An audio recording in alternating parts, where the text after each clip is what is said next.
Hey guys, welcome back to WIX Fix. I hope you're having a great day. Now in today's video, I'm going to be teaching you about the members area within WIX. The members area lets your users sign up for an account to do stuff. So if you have an online shop, this allows your users to actually buy the products. If you have a blog, it allows your users to comment on those blogs. If you have a subscription type program like Netflix or Disney Plus, then it allows your users to pay for a subscription and get access to something. Or if you have a restaurant, then this allows your users to make an online order for pickup or delivery. But for today's video, I'm going to be showing you how to set up the generic members area and how to edit the design of those pages. Let's go ahead and get started. So as we can see here, I'm just using a template that WIX offers. Now there are several different ways that you can add the members area.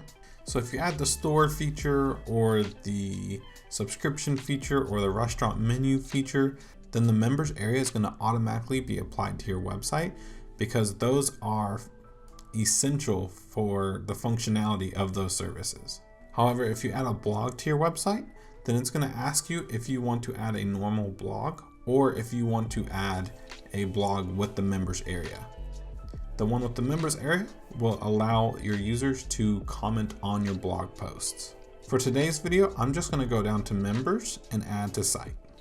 This is going to add the generic members section to your website.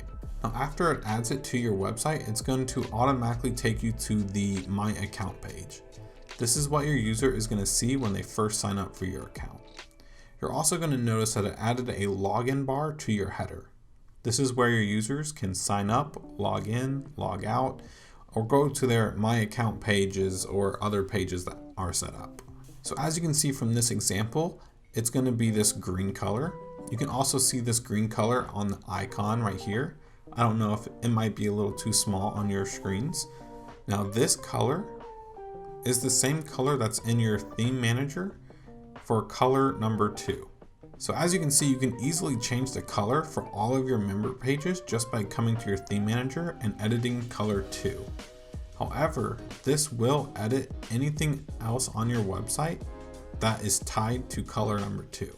For example, if you have some kind of artwork or button on another page that is tied to color number 2, and you come over here and edit that color, it's going to automatically apply that color to your other elements on all of your pages across your entire site. So just be careful if you do end up changing this, and note that it's going to change everything for your site. Now it is good practice to keep this color number 2 the main accent color for your site. So as you can see here on this website right here, the accent color is this green and it looks actually pretty nice. However, if you do have elements on your other pages that are tied to color number 2 and you don't want to mess anything up on those pages, you can easily select the item, go into the design, and then you can change the colors manually to be whatever you want. And same thing goes for the profile card. So you can just click the profile card, go into settings, and here you can choose different layouts. So this is the full width layout with the circle profile picture.